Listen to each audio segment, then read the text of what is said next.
Right, so 7 months ago, I made a video talking about Jack Grealish and how his relationship between him and Pep Guardiola was deteriorating at Manchester City. While 7 months later, things have somehow gotten worse because Jack Grealish has been left out of the Manchester City squad for the Club World Cup coming up in the next few days, and also it is being rumoured that he will be leaving the club this summer, whether that be on a loan move or a permanent. And I think it's very important to look at where things really did go wrong for Jack and why things haven't worked at City, because at one point Grealish was the most loved player in the country. You know, everyone was begging for him to be subbed on more and more in 2021 when it came to the Euros, and now people couldn't think of anything worse than Jack Grealish playing for England. So let's look at how things went wrong for Jack Grealish. So when discussing Jack Grealish, I think it's very important to remember that he's a player that cost Manchester City £99 million in the summer of 2021. Yes, £99 million, right? 117 million euros. And to put all of that into perspective, the best player to ever play for Manchester City is Kevin De Bruyne. I think we can all agree on that one, yeah? He cost the club £64 million. Yeah, 64. So that just shows how much money City really spent on Jack Grealish, and it shows with the fact of him being English, him being a very well regarded English player at the time, and him joining the biggest club in England at the time because they were fresh off winning the title. It shows there was going to be a lot of pressure on Jack Grealish's shoulders. And how does he respond to that pressure? By getting 3 goals and 5 assists in his debut season for Manchester City. Yep. I remember his first goal against Norwich. It basically just hit off him and went into the back of the net. I remember his nice first Champions League goal against Leipzig, and I remember his goal against West Ham on the second final day of the season. But none of those are the most important and damning point of the season for Jack Grealish. The worst part of the season for Jack Grealish was the final day of the season. Manchester City find themselves 1-0 down to Aston Villa, the club that Jack Grealish grew up supporting, the club that made Jack Grealish, right? And Grealish is on the bench. Man City are 1-0 down, and then Man City go 2-0 down, right? And Pep Guardiola needs to look to the bench to see who's going to make the impact. And the 3 players he chooses are Alexander Zinchenko, Ilkay Gundogan, and Raheem Sterling. They're the ones that go on to win Pep Guardiola the game off of the bench and win Pep Guardiola the title. His second title in 2 years and his 4th title in England, right? Not his £99 million superstar, his impact player, you know, his main man, essentially. Doesn't even get a look in off the bench in the most important game of Manchester City's season. It's not good, is it? It wasn't good. Obviously, I still had hope in Grealish. You know, I wanted him to come good. He was a nice guy, like a likable guy, likable personality. I wanted him to succeed. And then, you know, under Pep at City, it usually does take people a year or so to kick on and become the finished article in that sense. So the next season comes around, the 2022-23 season, which is a very big season in Manchester City history now. Obviously, we went on to win the treble. And a lot of people will tell you that Grealish was very instrumental in this season.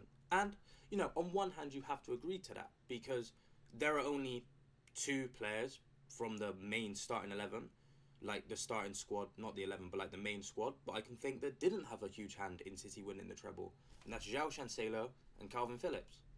Other than that, I'd say everybody helped their fair share in winning that treble. Oh, and Sergio Gomez. Even then, Sergio Gomez had a few decent matches. So yeah, I'm gonna say Cancelo and Phillips are the only 2, in my opinion, that did not have a large role to play a big role to play in City winning the treble, because everyone carried their own weight in a sense. And Grealish got himself 5 goals and 11 assists in that season, right? Which again still isn't £100 million worthy, but he did put in some good performances. You know, scored against Liverpool, scored against Arsenal. You know, even put in a good performance against Bayern Munich at home and also Bayern Munich away, right? But he's not, like, he wasn't as good as people make him out to be. I can name players that played better than him. Personally, I think Mahrez was very underrated in the treble-winning season. You look at that performance he put in against Spurs in the second half at the Etihad after going 2-0 down at the end of the first half. You've obviously got his FA Cup semi-final hat-trick at Wembley against Sheffield United. You've got John Stones, who was literally my man of the match in the Champions League final. He scored important goals. He put in clutch performances. You got Ruben Dias. You've got Ederson, who was exceptional in goal in the Champions League. You've got Rodri, who scored a very big goal against Bayern and an even bigger goal against Inter. Bernard Silva with his 2 goals against Real Madrid. De Bruyne in basically every game he played, and at the Bernabeu, and obviously against Arsenal in both games, and Haaland in basically every game he played as well. All of those players had more of an impact than Grealish. Grealish was good in the treble-winning season, and it was his best season in a City shirt. But he's not the player that people made him out to be that season. I think that's the main thing to say about Grealish. Grealish is never the player that people make him out to be. Because people will always tell you that he was this magical, Messi-like figure at Aston Villa that was scoring goals for fun and taking players on. And yes, he definitely did play with more confidence at Villa and complete more take-ons. But he was still drawing fouls a lot of the time, and he didn't score that many goals. Jack Grealish was never a goal scorer, and he'll even say that himself in interviews, that Grealish was never a goal scorer. That was never his sort of forte, right? Grealish was never a goal scorer, and he still isn't. The only thing that he's lost is confidence. And Pep hasn't coached out of him. He's coached out of himself. Grealish is not the rule. Grealish is the exception to the rule. And you might be like, Nathan, what do you mean by that? Well, everybody will say, Ryan Shirtsy shouldn't sign for City. Pep will coach the individualism out of him, like he did to Grealish. But that's not true. That's not the rule. Grealish is not the rule. He's the exception to the rule. You look at Mahrez, Doku, De Bruyne, Foden, Savinho. You look at these players. Did Pep coach the individualism out of them? No. Pep Guardiola tells you what to do in the defensive third and in the midfield third. But he can't tell you how to score a goal. He physically cannot tell you how to score a goal. He can tell you how to put yourself in a position to set up a goal, but he can't tell you how to score a goal. So in the final third, you basically do as you please. And that's what Mahrez did. That's what Savinho does. That's what Doku does. That's what De Bruyne does. That's even what João Cancelo did. But it's not what Grealish did. And that's not what Pep told him to do. Grealish plays with caution. Yes, he's been moulded to play Pep's system, but his lack of take-ons, his lack of goals, his lack of assists aren't Pep. They're on him. They're on him. So we get to the treble-winning season, and he's had a considerable improvement. And you think, okay, it can only go up from here. It doesn't. Grealish doesn't stay fit. Grealish is never fit. Grealish is never fit, and when he does play, he'll put in a good performance, and then guess what? He'll go off injured. That's basically been the story of his season this season. I think it was PSG, the PSG game. He has a quality first 20 minutes. I think it was one game this season. You guys are going to have to let me know in the comments which one it was. Well, there were multiple where he plays a good 20 minutes, and then he goes off injured in the first half, and you don't see him again for 2 months. And that's been the story of Grealish's 2024-25 season, right?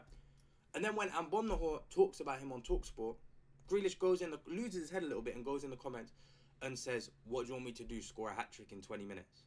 No, that's not what anybody wants you to do. People just want you to stay fit for a considerable amount of time and just chip in with some goals and assists.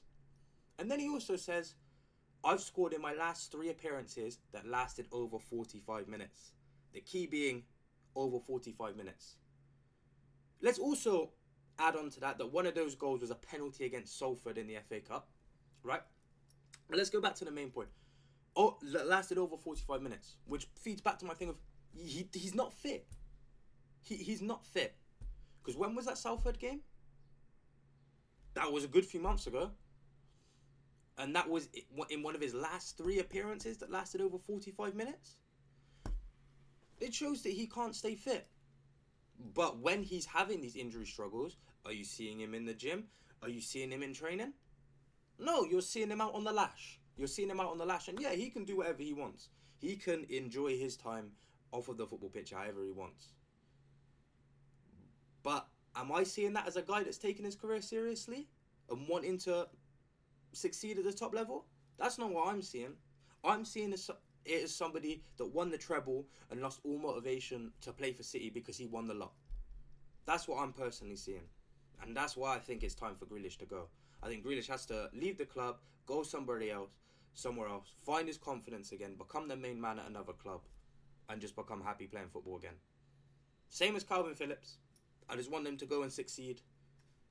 But I know they're not going to succeed at City. And I can't keep seeing them at the club because it's just depressing at this point. But, you know, let me know down in the comments what you think of the Grealish situation and where you think Grealish should end up. Obviously, I'm seeing lots of links for Spurs and Everton at the moment. I'd probably say Everton would be the better option out of the two. But, yeah, again, let me know in the comments what you think of this Grealish situation. Like the video if you enjoyed.